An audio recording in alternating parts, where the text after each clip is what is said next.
The London Business Forum presents How to Build a Business Empire, featuring Felix Dennis. The event was recorded on the 17th of October 2006 at the BFI London IMAX Cinema. For information about other London Business Forum events, please visit www.londonbusinessforum.com. Thank you very much, ladies and gentlemen. Is this thing on? Let's hope so. The 19th century philosopher Hegel cautioned that a man over 50 years old should never speak in public for longer than he can make love. However, I intend to struggle on for my allotted 20-odd minutes. The subject chosen for me by the organisers of this gathering, the London Business Forum, is how to build a business empire. I can't tell you how to build a business empire in 20 minutes of speaking and 40-odd minutes of discussion. And I certainly didn't build my business, which I never think of as an empire, in 20 or 30 minutes. But I have learned how to make a lot of money. And I think I can pass on a lot of hints and tips and techniques that may be of use to many of you. I mean, what is the purpose of building a business empire if it's not to make all the money? Virtually everything I know about the getting of money is in the book that you're going to be given later. This book has done fantastically well. I'm very pleased to hear it. It sits today at the top of the Amazon UK Business, Finance and Law sales charts, where it's been for some time. A lot of what I want to share with you tonight comes directly from the pages of How to Get Rich, and I make no apology for that. There are only 3 valid reasons, ladies and gentlemen, for anyone not to be rich if they live in a Western democracy of one kind or another. These 3 reasons are: 1, I do not want to get rich. The thought appalls me. 2, I want to get rich, but I have other urgent priorities. 3, I am too stupid to get rich. There are no other valid reasons. None. All other reasons given are bogus alibis, or they are excuses. All this, of course, you already know, which is why you've come tonight. So can you get rich? Can you build your own business empire? Is it really possible for an ordinary Joe, as the Americans call him, or a Josephine, to become extraordinarily wealthy from a standing start? Is what I say in this book really true? Or am I just another charlatan? Am I telling you this now in person and in How to Get Rich, merely to add yet more money to my own pile? Is it a delusion to believe that so-called ordinary men and women can, within not so many years, do what I did? And what did I do? I went from being a failed blues musician and an art student, living in a crummy bedsit, without the price of a pint of beer in my pocket, let alone the money to pay my landlady the rents, into becoming one of the richest men in Britain, or so the Sunday Times Rich List tells us. I went from being a high school dropout without a penny of capital or the benefit of a university education to owning my own business, flying around in private jets, purchasing massive homes and estates with thousands of acres of land around the world, being chauffeured in a fleet of Rolls Royces and Maybachs, and drinking the finest wine that money can buy from my own cellars. By the way, my advice on those private jets, just between you and me, is not to buy one when you get rich. If it flies, floats, or fornicates, rent it. It's always cheaper in the long run. And did the getting of all this money make me happy? That's the question I get asked on all these talk shows. No, it did not. But then very few people in the world are ever very happy for very long. I'm a poet, and I know that. And if we are going to be miserable for much of the time, then I would argue it's much better to be rich and miserable than poor and miserable. Or in the words of the jazz singer Ella Fitzgerald, honey, I've been poor and I've been rich. Trust me, rich be better. So no, ladies and gentlemen, I'm not a charlatan. And believe me, the amount of money that one earns from books like How to Get Rich, even if they are bestsellers, is pitifully small.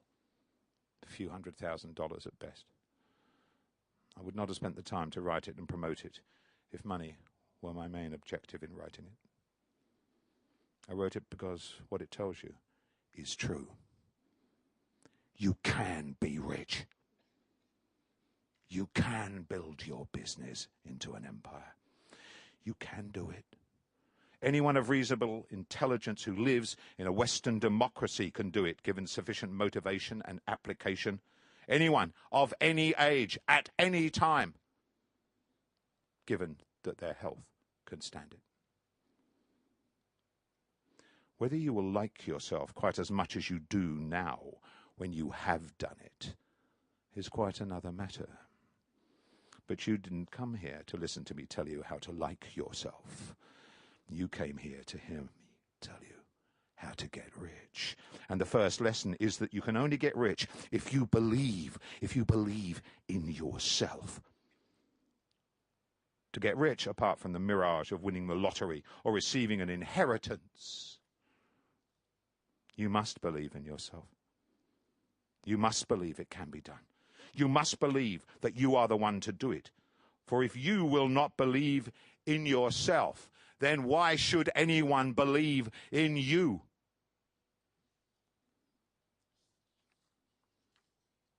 This is the catch-22 of the early years of trying to get rich. Absolute belief in yourself is vital if you are to succeed. Absolute belief in yourself despite all your faults, many of which you will not know. All your weaknesses, despite what your parents and teachers told you, despite what your colleagues and friends tell you, despite what your lover tells you, despite your own failures up to now, despite everything that life has thrown at you, if you will only banish fear and fear of failure to the darkest recesses of your heart, then I promise you, you can do it. And no one can stop you from doing it. Only you can stop yourself from doing it. We all fear failure. I fear it still. I have always feared it. But such fear itself is not the problem. It is the paralysis that comes from such fear, which is the real problem. The paralysis that grows into a mountain you shrink from climbing. That fear is real. The fear of embarrassing yourself, of people laughing at you, of letting down yourself and your family and your colleagues and maybe even your employees. The fear of losing the money that you borrowed or begged or stole. The fear of failing in the open, where there is nowhere to hide and no one else to blame. This is the fear you must confront, that you must entice, capture, chain, and eventually padlock into a secret chamber of your soul. It will still call to you. It calls to me. You will hear its echo from time to time. Believe me. But by then, you will be so far up the mountain, so close to the goal of getting rich, that its cries will only serve to spur you on, rather than paralyzing you with doubt and dread. So that is the second lesson to getting rich. Confront fear of failure. Confront it head on. Stare it straight in its feral eye. Wrestle with it. Master it. And master it as best you can. Batter it into submission and harness it into becoming your secret weapon. A goad, a scourge to keep you working longer hours than your friends can believe. Harder than your colleagues can comprehend. Harder than you ever dreamt you could work. In the years to come, you will thank that fear. The fear that drove you to achieve what you feared was impossible. But it isn't. I am not a very clever man. I know that. And God knows I've been told it often enough. And if a mug like me did it, then believe me, you can. Now let me end with two short items from the book, from How to Get Rich. The first was carved in a temple of rock in a desert city of stone, inhabited for over 800 years by bandits. The carving is still there. It was carved nearly 3,000 years ago. It is a monument to human folly and to greed. And it is as true today as it was then. Thus spoke Al-Qutb, god of the Nabateans. Ah, thy children of thy children shall forget me, and my name, it shall vanish from the mouths of men into the dust of the world. And yet thy children's children's children shall worship me unknowing, while the rich seek after what they need not, while the poorest curse at what the rich store up, and while the cries and lamentations of men reach up into the heavens. All shall be as it was, I promise you, from now until the end of days. Aye, and it still is.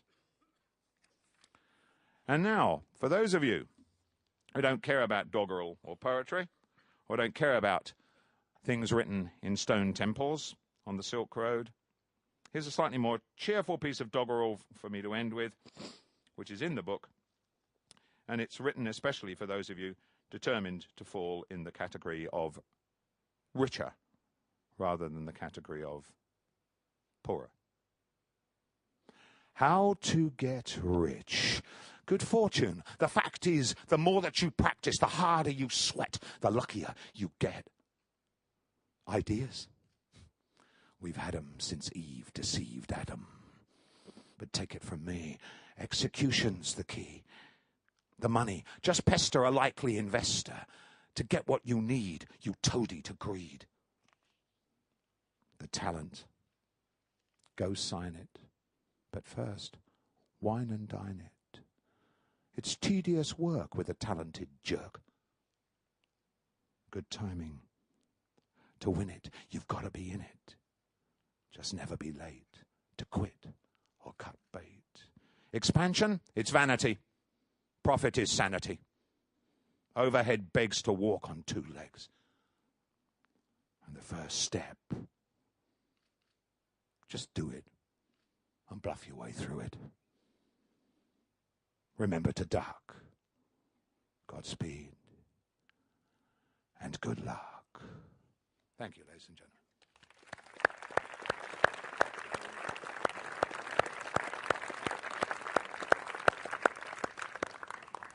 Thank you, Felix. Just before I throw it open, I'm intrigued, as people will be when they read your book, that on the inside cover, inside jacket, you have a series of cheques made payable to the Inland Revenue. I do. Ranging from 117,000 to 7,863,000. I won't fill it all in. What are these cheques about? The cheques are about the fact that, very foolishly, it's a tribal thing. I support the Labour Party. And the cheques are there because I don't have businesses in the Cayman Islands, because I don't funnel my money through incredibly labyrinthine, interlocking series of companies so that I avoid paying any tax in this country. As, for example, a gentleman who shall remain nameless, who owns at least 4 of our national newspapers, who has never paid a single penny of tax in this country ever once in his goddamn life. I don't like paying tax. I hate paying tax. What sensible person doesn't hate paying tax? And we're ridiculously overtaxed in this country. We've gone from an excellent position 10 years ago, 9 years ago, to all these stealth taxes, stealing and robbing in every possible way. Totally counterproductive. But I will not cheat my government, and I will not cheat the people that live in this country. I pay my taxes, even though I moan and whine about it. Good. Well, if we're going to get answers like that to every question, we are made for an evening and we won't want to leave. Could I just ask, please, that we can have this lectern moved so that the people here can have a clearer view of Felix? And can I ask who's going to ask the first question? Can I ask the first question? Yes, indeed. Can you hold on while we get a microphone to you? We have 3 microphones, but with all these stairs, no matter how... I need a microphone. No, you do, because people at the back won't hear you. They won't hear you. It's not you, it's people at the back. Okay. Excuse me for not standing up. I enjoyed your presentation. I'm not sure you're going to answer this question. Sure. And I'm also not sure you've ever had it asked before. Okay. But the entrepreneurs I work with, Felix, all suffer from attention deficit disorder. And my question to you is, do you suffer from ADD? And if you do you take Ritalin? I don't know what Ritalin is, but I'm sure that I'll... It's a drug given to hundreds of thousands of children in the USA who apparently have ADD to calm them down, tone them down, so they don't have the characteristics which you display in your presentation. Are you a doctor or a psychiatrist or a psychologist or anything like that? No, I'm just an right, ordinary okay, person asking... Thank you. Well, thank you. I'll answer the question. I mean, first of all, it's amazing that human beings, got where they were. 5,000 years ago, 3,000 years, 2,000, even 100 years ago, we weren't feeding our children vast quantities of, whatever, to keep them on a level. So I've got no idea what all that's about, but I do know that the pharmaceutical industry is one of the most powerful industries in the world. Would you like to hear a nursery rhyme? Yes. Ba ba, AIDS sheep, have you any pills? No, sir, none for my ills. None for my symptoms and none till I die. The company that makes them charges way too high.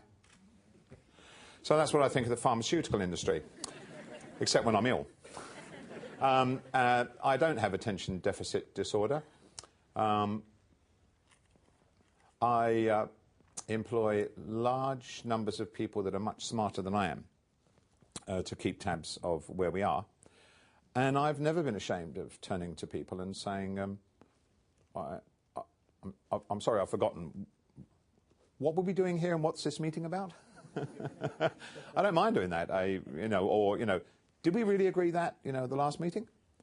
Because I don't have one of the world's great memories, but if you've got people you trust working for you, and they're smarter than you are, and I insist that the majority of people at Dennis Publishing are smarter than I am, then you'll very rarely be let down. But I think what happens with some of the entrepreneurs that you may have met is that they're trying to do too many things at the same time.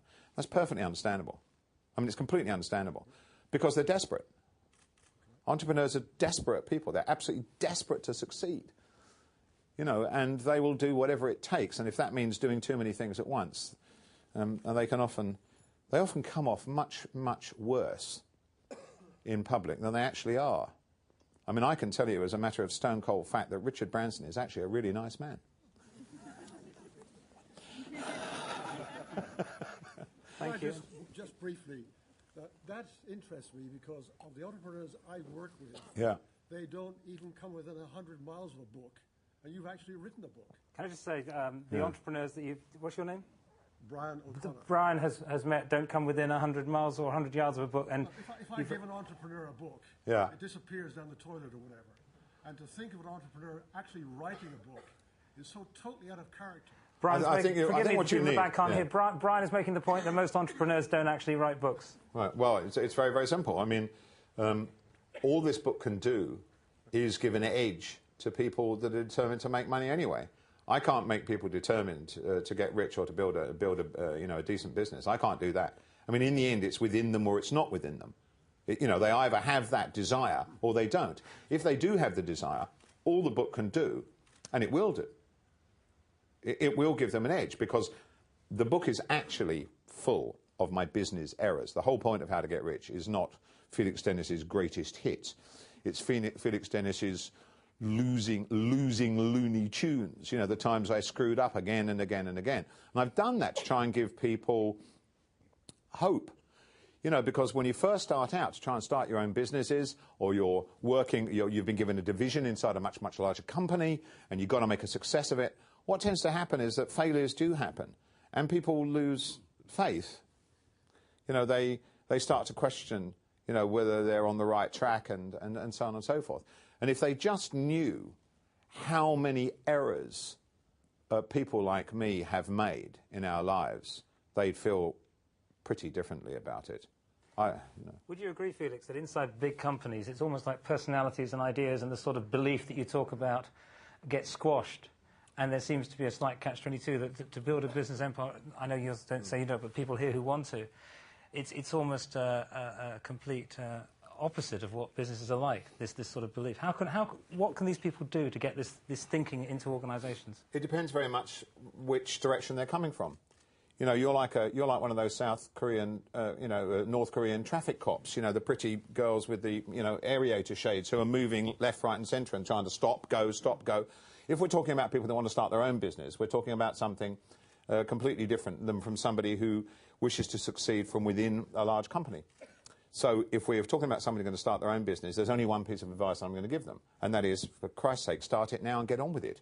And stop making millions and millions of excuses why it's going to be next year, the year after that, or the year after that. There's always going to be a million reasons why you're not going to start, David. It's as simple as that. If you're within a large company, there's only one reason you should be within a company, or any company for that matter. You're there as a spy. You're there to suck the marrow out of everything they've got, learn it as fast as possible, buzz off, get some, get a bit of capital and start applying it for yourself. I mean, who wants to sit there, making the BBC rich? Wants to sit there making Shell Petroleum rich? This is insane. Why? Why would you do it? Well, there is one reason why. Security. Security. That nice, regular, fat salary check. That fat salary check is the worst, give me the right word, something that stops people doing something. It's the worst impediment. It is the biggest impediment to people becoming rich. They con you. They con you with these salary checks. What they're really saying is, do work hard for us and we will look after you. Well, the days of looking after you, working for one company from cradle to grave, are long, long gone. So when you go into a company, from my perspective, you go in there as a spy. You go in there to figure out how this company works, how this business works, to meet as many people within the industry as you possibly can on your boss's buck, and then to go out on your own. And remember one more thing about that. Team spirit. Let's remember team spirit. Team spirit is the glue that binds losers together. Aye. And it is. And it is. But I'll tell you one other thing. All the people that work for me know this. And do you think that makes them work any less hard for me? No, it does not. They work just as hard, even harder, because they realize that as their boss and their board is completely open about this, and as many of them do have such ambitions, or some of them do have such ambitions, and as many of the others have no such ambitions, we can very quickly sort out, the hyenas from the wolves and the sheep from the llamas. That wasn't a very good. It was anyway. Depends on you one then. It's because I'm a farmer and so, whatever. Anyway, I am a farmer. Can we move on and just get another question? Sorry, you had two. Can we yes? Have you encountered any business failures? And the second question is, how do you deal with spies within your organisation? It's very, very simple. I can deal with the second one really first, okay? The spies in my organisation, the young men and women, they're usually a bit younger than, the 40-year-olds. By 40 or 45, it's pretty rare, Those ones, I encourage them furiously. They're the ones, the ones that are in as spies, the ones that are there really just to get all the experience they can so they can get rich later, they're the ones I promote. They're the ones I desperately put in charge. I load them up long before they're ready. They're the ones that I work until they drop. And they will accept any amount of punishment and work so that they can learn more. Sorry, what did you say? Can you speak into the microphone? I said, do you give them fat salaries? I don't see the point of giving anyone a fat salary. I pay them as little as I can get away with, but there are lots of competing companies, and so I have to pay them. I give very big bonuses.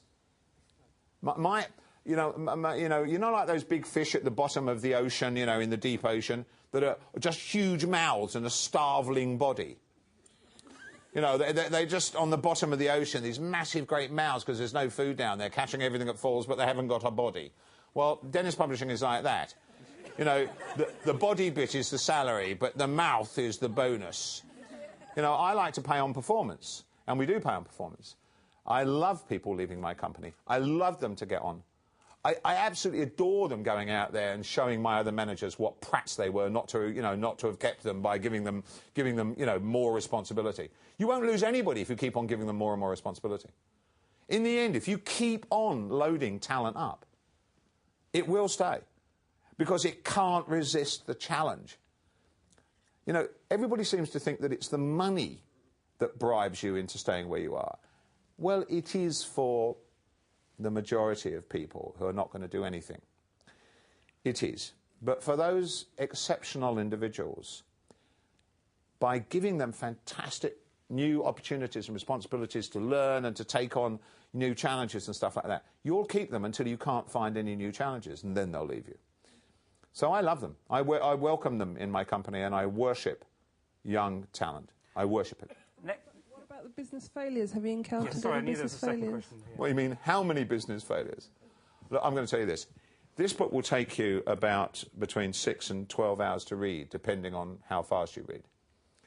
And about 3 hours of it is going to be about my business failures, so I assume everyone wants to get home tonight. I mean, I've made the most appalling failures. And I've put some of them in the book.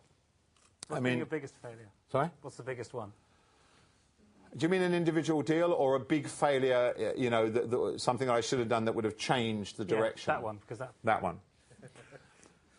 I got comfortable by being a very, very clever dick in a very small pool. The magazine business is a very, very small business. By media standards. Very small business. Now, I mean, what is the magazine business? The magazine business is about chopping down thousands and millions of specially grown trees. Let me just tell you, all the trees in the magazine business are specially grown. They wouldn't have grown in the first place if it wasn't for the magazine industry, paper industry planting them. It's a crop. So we chop down hundreds of thousands or millions of trees. We turn them into pulp. We put hieroglyphics on both sides of them. Then we get gas-guzzling trucks to carry them all around the country. We sell 50% of them, then we get more gas-guzzling trucks to carry them all back and turn them into cardboard boxes for your refrigerators. That, in essence, is the magazine business. It's a 12 to 15% margin business. It's rubbish. Do you think I would allow a child of mine to go into the magazine business? You must be out of your mind. So what happened was I thought that I'd fallen in love with the magazine business. I thought I loved the magazine business. Actually, I didn't love the magazine business. I loved the fact that the magazine business allowed me to swan around in a very small pool. And it was only when I realised that I was wasting my time swanning around in a very small pool and started to go into much bigger businesses that I finally began to get cheques written to me, with 9 digits in the cheque. So when people say Maxim made you rich, that's... Maxim did not make me rich. A little company that no one's ever heard of called Micro Warehouse Inc. delivered me $300 or $400 million in cash over a 6-7 year period, because it was outside the magazine industry. What it was, it sold hardware and software, both through a catalogue and through we were the world's first hardware and software internet e-tailer. There's a name that the older ones amongst you haven't heard for the last 5 or 7 years, an e-tailer. So all these people that bought it from me, it was a big public company that bought us out and turned it into a private company. They all thought that because we were one of the world's biggest e-tailers on the internet, that they were going to own the internet because they bought Micro Warehouse. They paid $750 million for a pup. The company's not worth about 20 million bucks today. So that was the good thing I did, but I don't write about that in there. I only write about the errors. Not acting quickly enough, listening,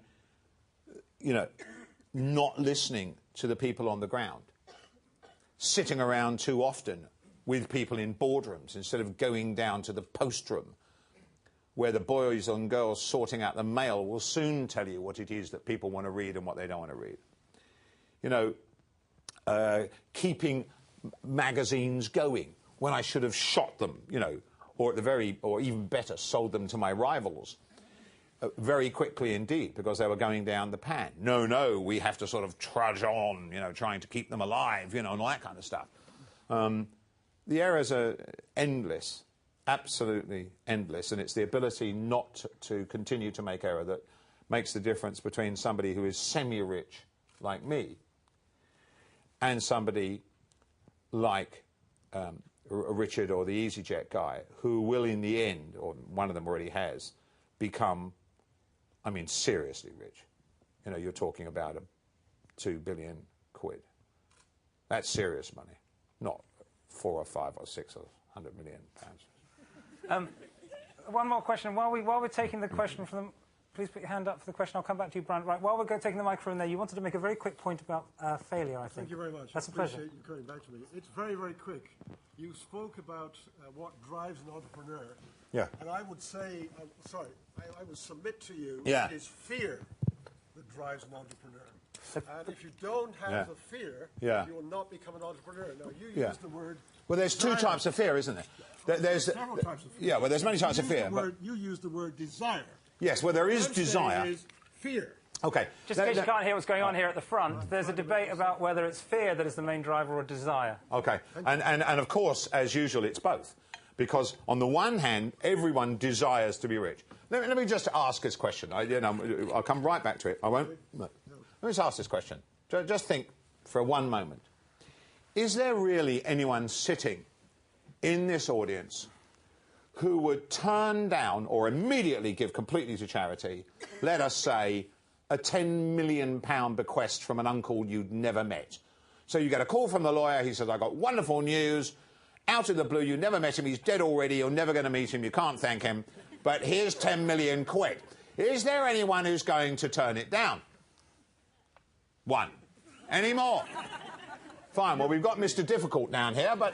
No, I'm trying to... No, I understand, okay. So most people are not going to do that. So, the truth is, all of you really want to be rich, right? Yes. I didn't hear you. Yes. Right. Can we... Okay, now we come back to the fear and the desire. Oh, yes. What stops you being rich is your fear of failure. Your fear of making an ass of yourself, the fear that people will laugh at you, the fear that you will lose all your money, the fear that you will be exposed on a stage with a spotlight, the fear that you will let other people down, the fear that you will waste all the money that you managed to borrow, beg or steal. That's what stops you, and the fear that you're no good, that you can't do it, that you're not worth it. Well, that's your problem. If you deal with that problem, you will become rich. And it's the desire to get rich, which we just saw expressed 100%, if you'll forgive. So there's your desire, and there's your fear. Can we just prove that it's not just people in the front row who ask questions? Thank you. We've got somebody there. Who wants to ask the one after that, please? Put your hand up now, and we'll get a microphone to you now. Thank you. We've got one there, and then this lady here. Thank you. Hi, my name's Ian Thomas. I've got a company called Sugar Media. OK. And we publish Student Times National Student Newspaper. Good for you. Products. My question is, we've grown organically. We've never taken any investment. We're profitable. Everyone tells us we should take investment. Do you think that VCs and investment is a good route to go, or do you think we should just carry on growing organically?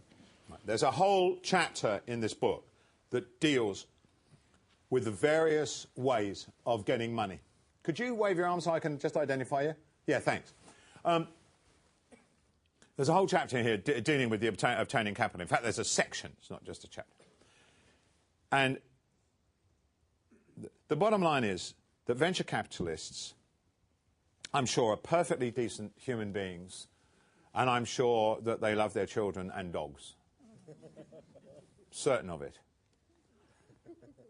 Apart from that, I've got nothing to say about venture capitalists except that they want to eat you alive, spit out the muscle and bone and digest you and move on. To them, you are nothing but a piece of flotsam on the sea of capitalism. And it's their job to wring you dry and to... If you make 1 million out of this business, they will have made 6, maybe 10. However, sometimes, as I do explain in the book over and over again, they're the only source. But they should only be the only source the first time around. I can see that you're a young man. 37. It doesn't matter. 27. You're a young man. 37. What are you talking about, brother? You know. Almost 40. It doesn't matter if the first time around you only make $500,000, you make $1 million, and they make 7 or 10 million. You'll have learned a tremendous number of lessons. You'll have some capital, and the next time around, you won't be at their mercy. There are other ways I explain in the book that, astonishingly, you can grow the business in what you called by using organic methods, almost like self-levitation, pulling yourself up by your own bootstraps. Yeah. But it's real hard. It's real hard. If you can, borrowing money from a non-venture capitalist, including once you know you've got a good idea and you're not just pretending, once you know, including family, friends, including people in the business, it's much, much better, for example, to get a printer to give him some part of the business so that he prints your magazine for free. Do you see what I mean? Than it is to go to a venture capitalist. But they do have something apart from money, VCs. They have incredible management talent. They will use that management talent to rob you blind while they grow your business. But they do have incredible management talent. Are there any venture capitalists here? OK. That's what they think about entrepreneurs. Not one of them bothered to come here. Well, they haven't put their hands up. Yeah. Right, we've got a chap here and then the lady behind, and there's some few questions at the back, please. Sure. In view of, you were talking about the stealth taxes earlier, do you still support the Labour Party? And the second question is, with all the money that you have, with your private planes, your boats, and anything else that you might want to rent, excellent. Does this in terms of happiness, what makes Felix Dennis happy now? Do you have any religious convictions? I do explain in the book. I'm not going to bore everybody with it, but I do explain in the book the only few things that consistently make me happy. I am pretty much a regular guy, actually. I am. That's the awful thing. I have a talent for writing poetry, but apart from that, I'm a regular guy.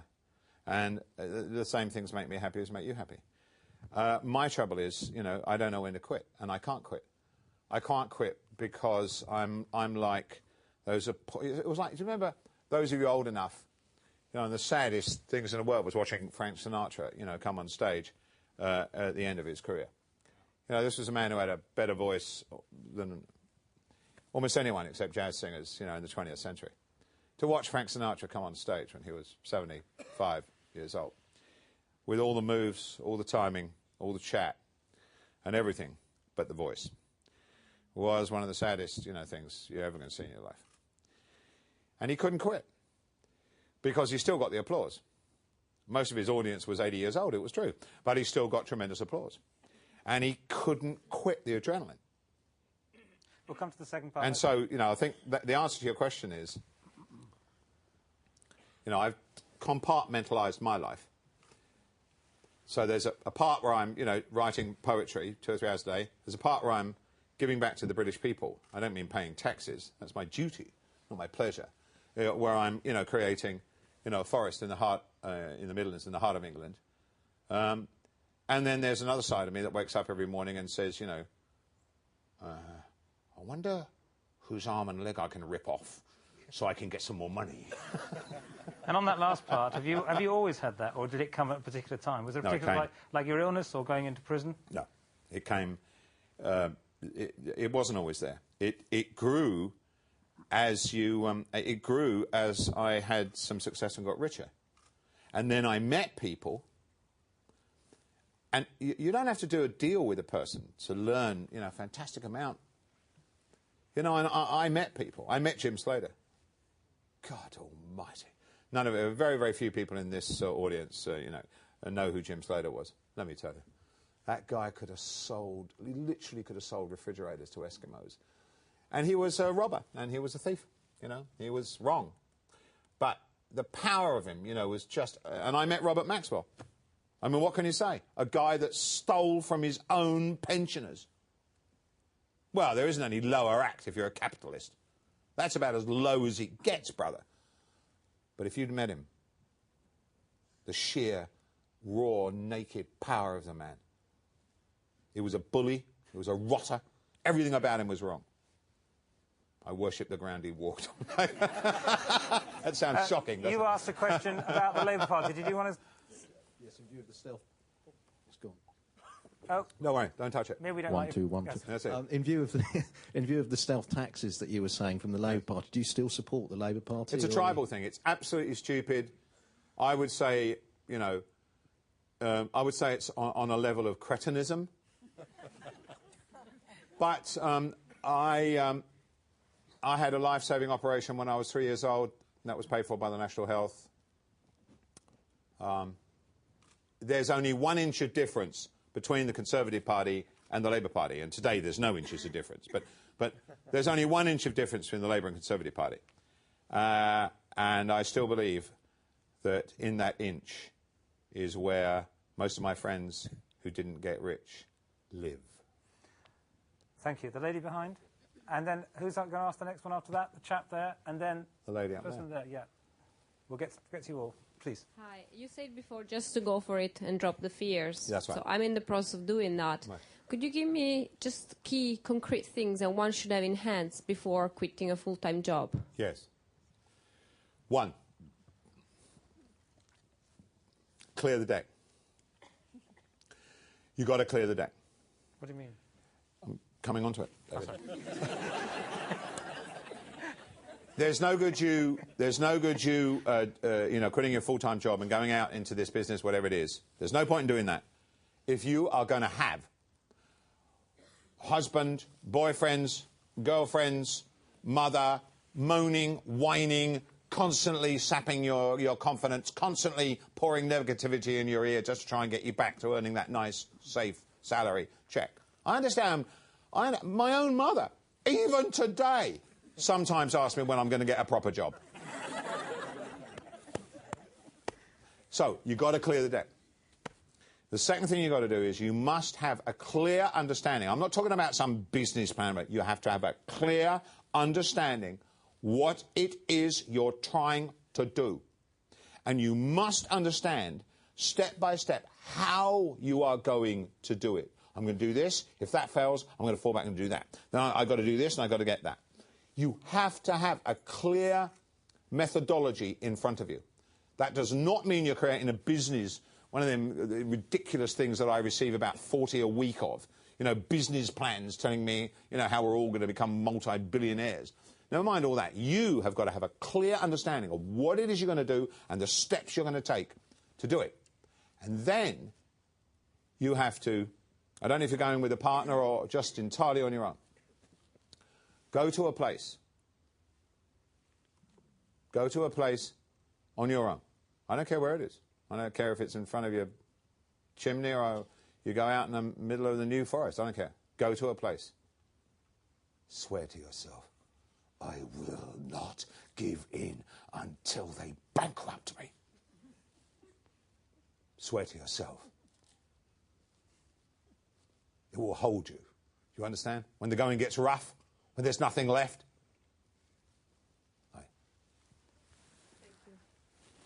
Sorry, we've got a number of people at the back with who put their hands up first, and relying on the microphone people to signal to get the people in the right order, because we've got about... We've got plenty. Okay. Give them some time. Yes, back there, yes. Some of these people have had a lot of money. Give them time. I think they want to find out whereabouts in the New Forest. Where's this tree that you've planted? I'm off there afterwards, yeah. Well, I'll start off by saying that I'm actually one of your extremely young and talented dentist staff. And secondly... Can you wave your hands in the air so I can see you? Well, there we are. So okay. was that before the... Have you just joined now, or...? 6 years. 6 years. Yeah. But my second question is, you said earlier, just pester a likely investor. Mm-hmm. If I had a business idea, how long would I have to pester you before you invested? Me, I'm bad to pester, because I've pestered so many people that I recognise all the signs. But there are many, although I know you find it impossible to believe, but actually, because of what's happened over the last 10, 12 years in Western democracies, there are monstrous amounts of money sloshing around in buckets, earning pitiful amounts of interest. Pitiful. I mean, their owners are distraught. They don't know what to do. In fact, they're so mad that they give them to hedge fund managers. I won't bother to tell you what a hedge fund is, but let me just tell you. The only person I ever heard who got insanely rich from a hedge fund was a hedge fund manager. There is a world of money out there. Massive amounts of money. There are trusts that hold money. There are pension people that hold money. You can't even believe the amounts of money that are sitting idle doing nearly bugger all. You've got to bang on doors. It's no good coming to Uncle Felix. I'll just promote you. I won't make you rich, honey. I won't make you rich. You know, in the end, you've got to get out there and you've got to get the money. You know, you've got to... It's the worst part of the whole business. It's all in the book. I'm just telling you. There's a whole chapter here where I talk about when I'm wandering around London. I've got a beautiful girlfriend. She's saying to me between the lines, I've had my electricity cut off, my gas has been cut off. I'm heating myself in the middle of London in 72. I'm heating myself by throwing old furniture into my fireplace in my Soho flat. The cigarettes I'm smoking are hers. The food she's just brought in, she can't cook anything because the electricity and the gas is off. So the food she's brought in, she bought. The only thing I got is my telephone, because I would have walked naked in the street before they cut off my telephone. In any case, in those days, it took like 4 months to get your telephone turned back on again. So I don't know how to tell this to you. The worst part of it is going around and getting the money, just any money, to start with. But you've got to go through it. It's like a test. It separates the wannabes from the gonnabes. If you can pass that test, then you will soon be turning around to your managing director, your CEO at Dennis Publishing, and seeing whether he wants to stop being a loser and join your company with a small piece of the action. She must have been a very loyal girlfriend all those years ago. She wasn't loyal, absolutely, because when I refused to do it, she walked out and left me flat. That answers my next question. Jesus, David. Ooh. You trying to get on television or what? Who's right? Yes, we've got a microphone. Yes, great, thank you. So if you're going to fight till the bitter end, we're not fighting to the bitter end. We're just going to get rich. Okay, so if you're not going to give up, and you're going to say that you are going to work at it and believe in yourself until they bankrupt you. Yeah. Do you ever resign to yourself and say, I'm making a business mistake? Yeah. Sorry about that. It's one of these technical things. I'll just put this in my pocket and hold this stupid microphone. Put it on your tie. Can we have a... Don't worry, no, you don't I'd need like one. to, please. So that people No, it's no problem. I'm going to anyway, so... I've screwed it up before. You see, all you do is you just get this little clippy thing. Why do they do this? I mean... Oh, it's broken. It's broken. Well, there we are. There's somebody coming here who probably knows what... Why isn't it just a crocodile clip, like we know, you know? This appears to have broken. Oh, that's a good idea. Yeah. Let's take this away and I'll use this one. That's great. Hate these things. Anyway, thanks. I thought he was going to sit down then and take over from me. Right, come on. That's right, that's great. Carry on, Felix. I've forgotten what we were talking about. I've got a short attention deficit disorder. What were you talking... Did you hear Britain's favourite joke? It was in The Week. Did you hear Britain's favourite joke? No, I didn't. Would you like to hear it, David? I would, and these people would as well, yeah. That's good. Do you publish that? It's in The Week. Yeah, I published The Week. OK, here's Britain's favourite joke. It was voted on. It was voted on all across Britain. Tens of thousands of people voted it as their favourite joke. You've got to imagine that we're in an old-fashioned universe. There is a bus with an upstairs and a downstairs, and there's still a bus conductor. I know that's ridiculous, but you know, just to pretend that. So let me see. this lady gets on the bus from the bus stop and sits down with her baby on the long seat. And the man that was standing behind her at the bus stop walks past and stops and turns around to her and says, I'm terribly sorry to tell you this, lady, but that is the ugliest baby I have ever seen. That is an incredibly ugly baby, madam. And then he just walks on and sits down on the seat. Not unnaturally, this woman is enraged. Absolutely enraged. I mean, she's trembling with rage. The bus conductor comes up and says, tickets, please. Are you all right? Is there something wrong? She said, that man who just got on at the same stop as me has insulted me in a manner that you would not possibly believe. And for 2 pence, I would go and give him a piece of my mind. He said, well, what did he say? She said, never mind, never mind. For 2 pence, he said, look, madam, if you feel that strongly about it, he said, maybe you should go and tell him off. Look, I'll hold your monkey and you go and tell him off. That's Britain's favourite joke. That wasn't your question, though, was it? Sorry. Can you remind me? We had a slight attention deficit disorder. I've forgotten where we are, actually. So if you just ask that question again. Yeah, just ask the question again. Or ask a different one if you can't remember. Oh, no, what was it? Just help me. Help me. Where was When do you know when to make an about turn? Right, okay. Oh, right, there you are. In this book here, there is a chapter called Never, Never, Never Give In. And it's a useful phrase. But I realised a long time ago that this never giving in has some caveats. In other words, there's no point in just going on doing the same thing that you've been doing that means you've been, you're failing. So while you never give in on your goal, where you're trying to reach, what you're trying to do, i.e. make more money than your neighbour, you might have to change the methodology. If something isn't working, then what sorts the man or woman that is going to be rich from the man or woman that is just going to have tried it once, failed, and dream about it, is your ability, as with all human activity, to adapt.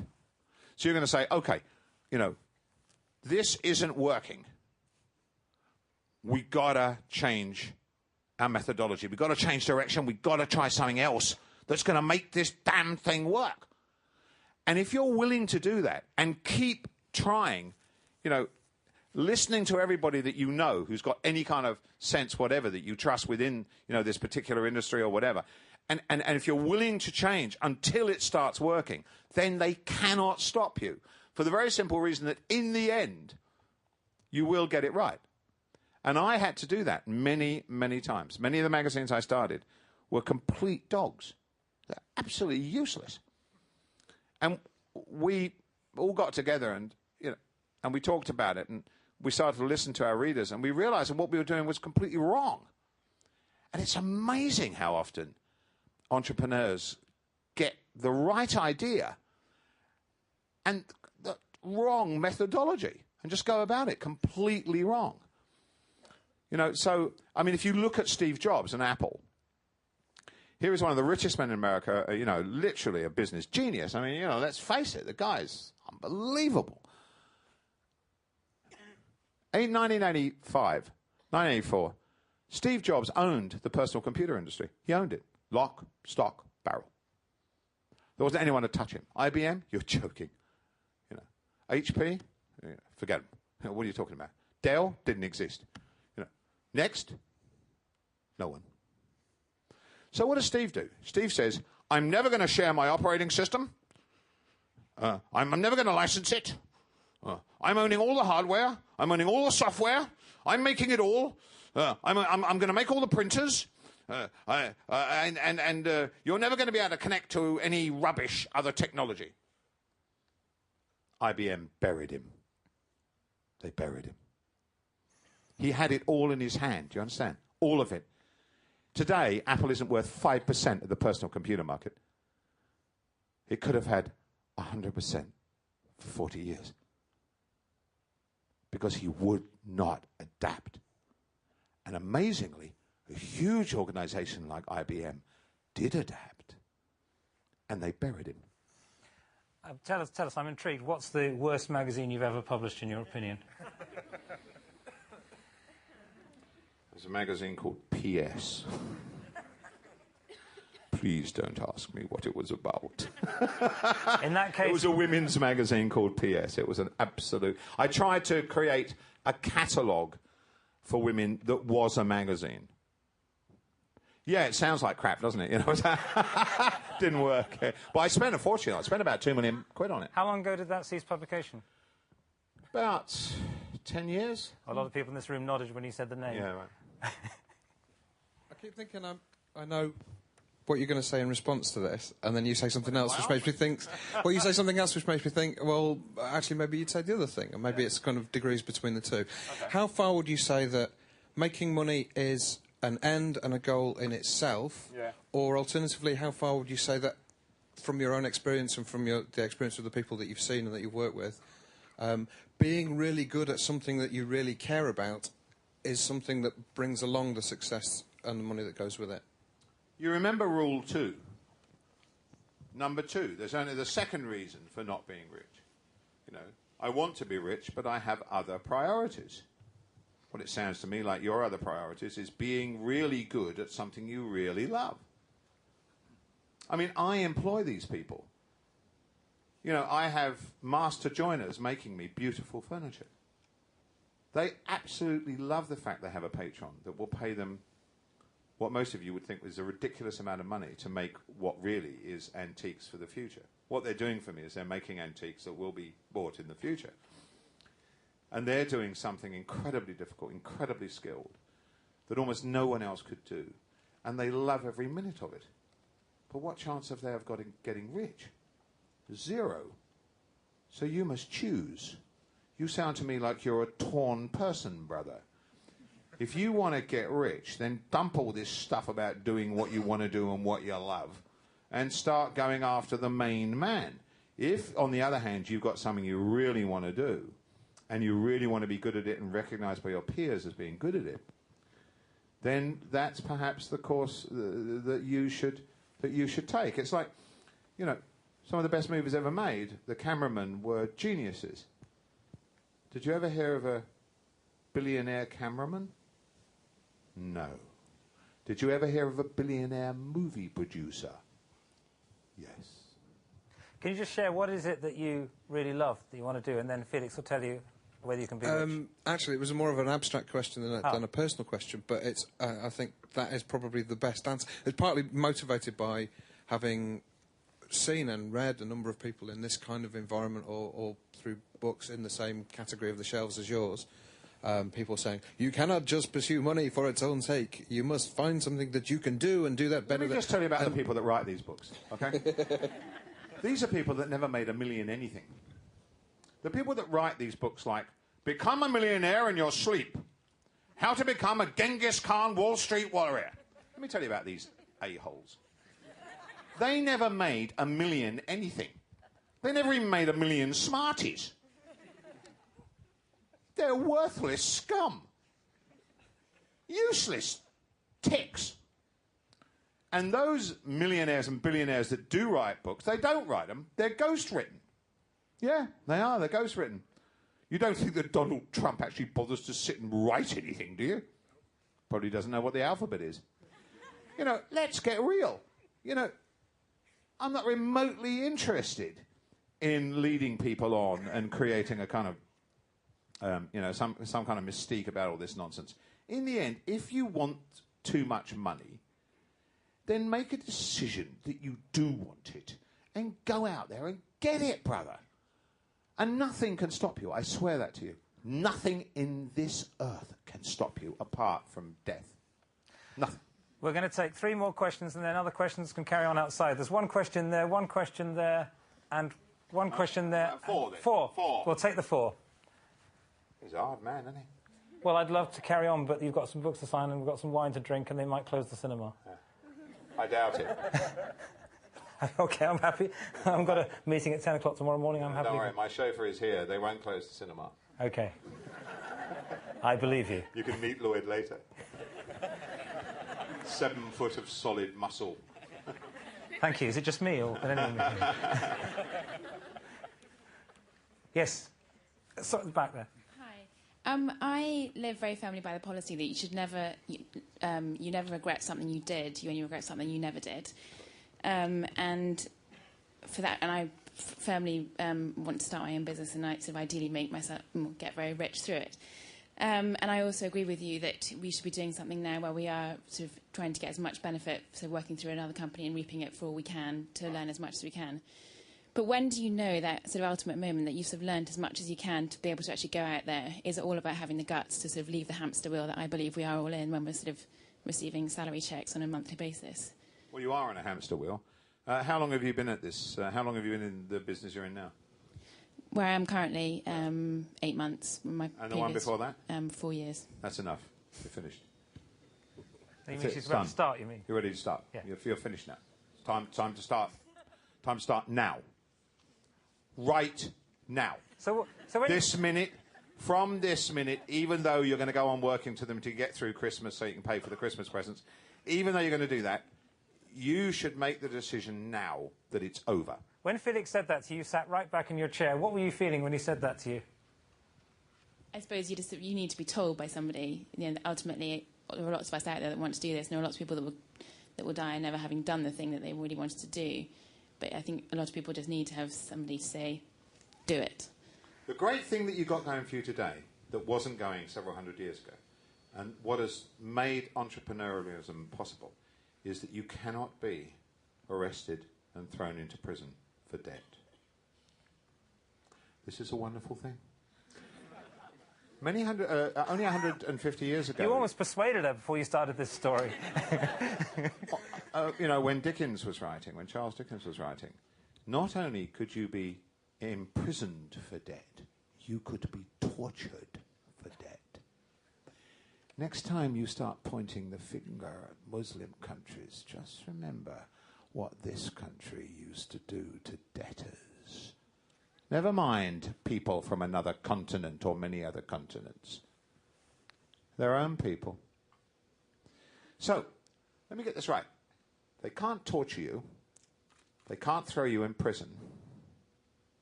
And all that can happen is your friends laugh at you. And your enemies. What a pox on them. So where's the downside? Oh, shocking. Bankruptcy. Oh, really shocking. I am truly shocked. Bankruptcy. You go in and out of bankruptcy these days in about 9 months. Who cares if you go in and out of bankruptcy? Look, do your best not to go bankrupt and always pay the little people. Make sure that you end up owing the big money to the banks and the big vendors with lots of money. Make sure that the receptionist that you employed gets paid. Make sure that you don't stiff anybody. Be as honourable as you can. Then start again the next day.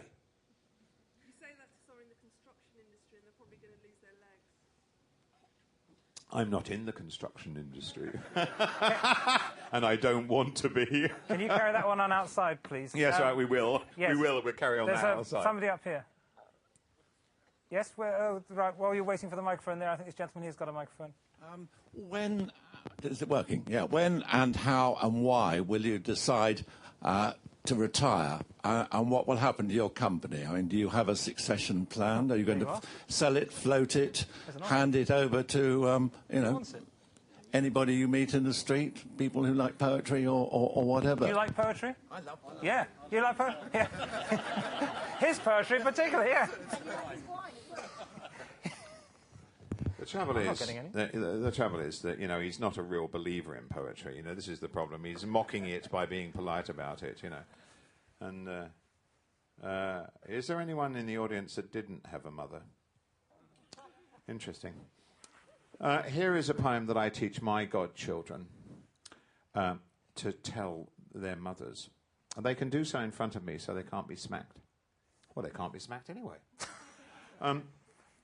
To mock their own mothers and fathers. Nothing like a little bit of mockery with love behind it. All the angels up in heaven hang their shining heads to cry. Even Santa Claus grows solemn when you tell your mom a lie.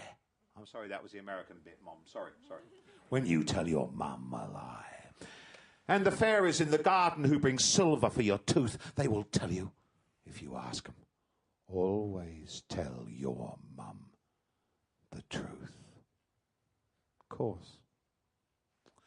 If you don't believe in fairies, or that reindeer ever flew, you might murmur 3 Hail Marys for the lies your mum told you. Now, let's move on to making money. Come on, I want to hear questions about making money. Any questions? I want people about making money? Let's make some money around here. If it isn't, word it in that way. Yeah. Going back to your point about how you have to want to make money more than your other priorities, don't you think the counter argument to that is that you need other priorities to give you the idea as to how to make money? If you have no skill sets that you've practiced because you have something that you really want to do, then what are you going to do to make your money in the first place? Well, good question. It's a bloody good question. The trouble is she's been to university. And I can tell that immediately. You've been to university, right? I'm doing a one-year study abroad program at LSE. Yeah, exactly. Yeah. I never did any of that. I'm a self-taught man. I taught myself. Truly, right now, I'm the 2 books by the side of my bed are, Marcuse, philosopher, and I'm reading Meditations. So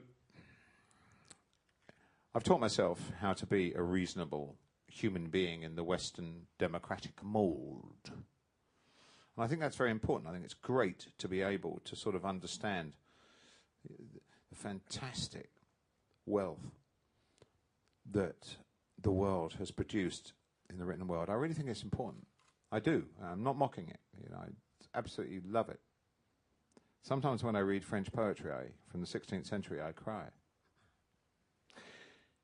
But I don't care about any of that when I'm making money. Maybe I'm schizophrenic. Call me what you want. But when I'm making money, that doesn't apply. That doesn't count.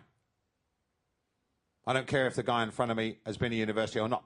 I don't care if he knows words like tripartite or not. All I care about is this. How much money has he got? How much of it can I get? What will I have to give to him to get it? This is appalling. And believe me, being an entrepreneur is appalling. Capitalism is appalling. The only trouble is that it has vanquished every other system ever known to man. Now, eventually, we will all become a cross between Gandhi and Nelson Mandela. I'm completely sure of it. But not now, brothers and sisters. Not right now. Right, I think we've got one more, and then we're going to... yes, there's one there, and then you'll stay for a while. We're all going to be civilly disobedient and start smoking inside the auditorium. Chap there in the middle there with the microphone. Thank you. Felix. I'll just wipe my brow. Felix, I just want to ask, I'm just here in the middle. It's just there, right there. Okay, gotcha. Right, in your early days, I just wanted to ask this question. What would you identify as your 3 key success habits? Oh, excellent. That's a bloody good question. That's a good one to end on as well. It's so pitiful when you're getting a salary, isn't it?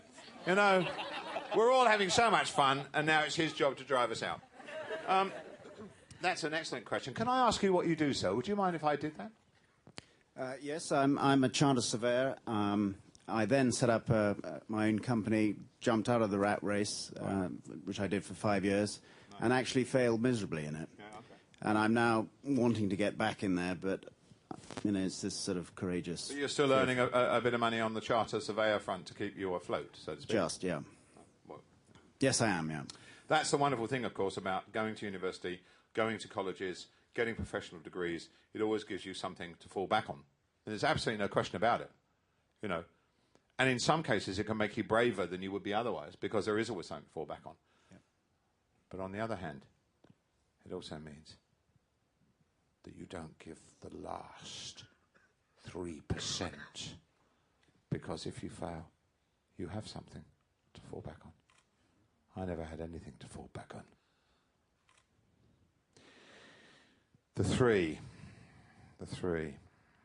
State your question exactly again. The three. 3 key success habits. Apart from enjoying it. First thing is,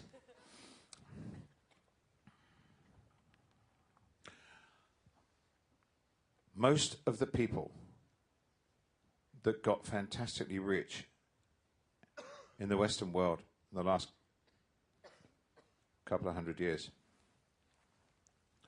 were not very clever. They don't have to be clever. They just have to be utterly determined. That will carry you through. Determination, perseverance, believe in yourself, even when you're wrong. Even when it's obvious you're wrong. Even when the people who love you tell you, darling, you're wrong. So that's the first habit. You're not wrong. Not if you believe you're not. What's the second habit? Work. Work right.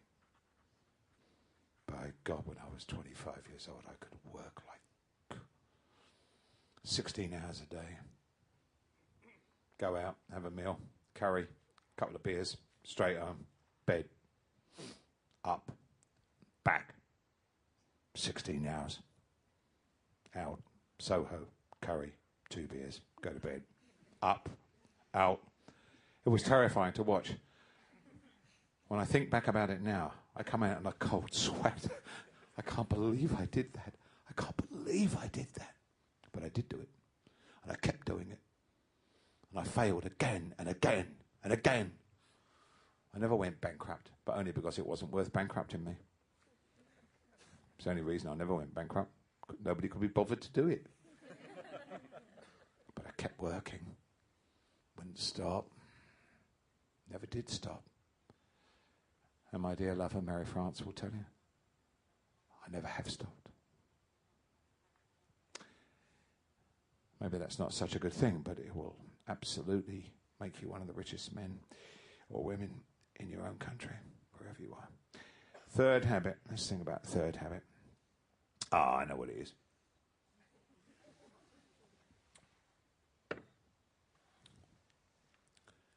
Fear nothing. Fear nothing.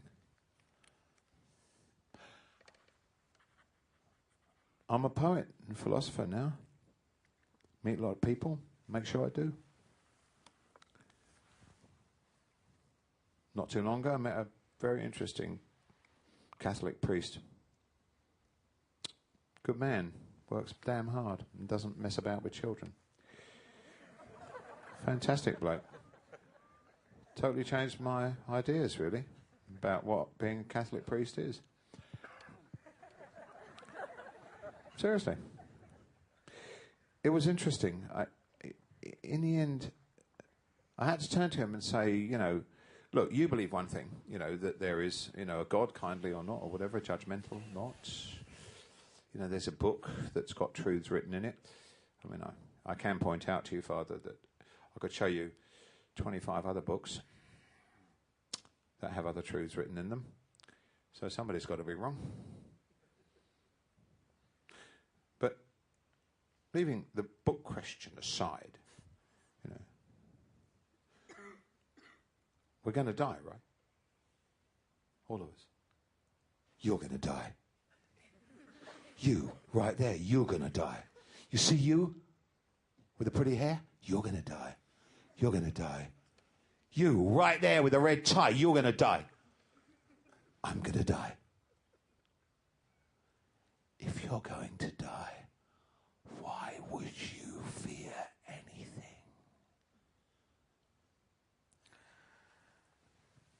It's only a thought.